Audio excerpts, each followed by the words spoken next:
الحمد للہ رب العالمین، الصلاة والسلام علی خاتم النبیین وعلی آلہ وصحبہ اجمعین، اما بعد فاعوذ باللہ من الشیطان الرجیم، بسم اللہ الرحمن الرحیم۔ قال اللہ تعالی فی سورۃ ہود: وَلَا تَرْكَنُوا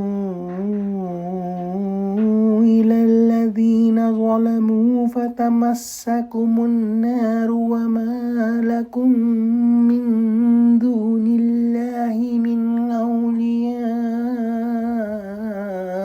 ثُمَّ لَا تُنصَرُونَ۔ ترجمہ: اور جو لوگ ظالم ہیں ان کی طرف مائل نہ ہونا، نہیں تو تمہیں دوزخ کی آگ آ لپٹے گی، اور خدا کے سوا تمہارے اور دوست نہیں ہیں۔ اگر تم ظالموں کی طرف مائل ہو گئے تو پھر تم کو کہیں سے مدد نہ مل سکے گی۔ پہلے لا تطغوا میں حد سے نکلنے کو منع فرمایا تھا کہ جو ہے وہ حد سے تجاوز نہ کرنا، جیسا کہ ہم نے پچھلی آیت میں پڑھا۔ اور یہاں یہ فرمایا کہ جو لوگ ظالم ہیں، یعنی کہ جو لوگ حد سے نکل چکے ہیں، حد سے آگے بڑھنے والے، حد سے آگے نکلنے والے ہیں، ان کی طرف تمہارا ذرا سا بھی میلان اور جھکاؤ نہ ہو۔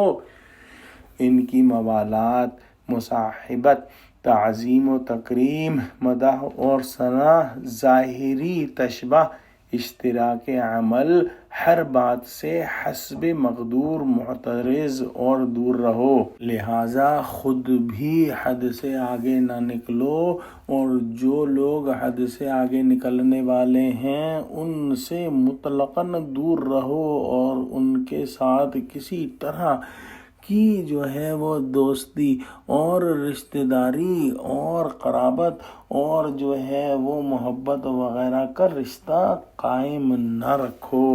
صرف اور صرف اللہ سبحانہ و تعالی ہی سے ڈرو، اور اگر بالفرض ایسا نہ کیا تو پھر آگ کی لپٹ تم کو لگ جائے، پھر نہ خدا کے سوا تم کو کوئی مددگار ملے گا، اور نہ خدا کی طرف سے تم کو کوئی مدد آئے گی۔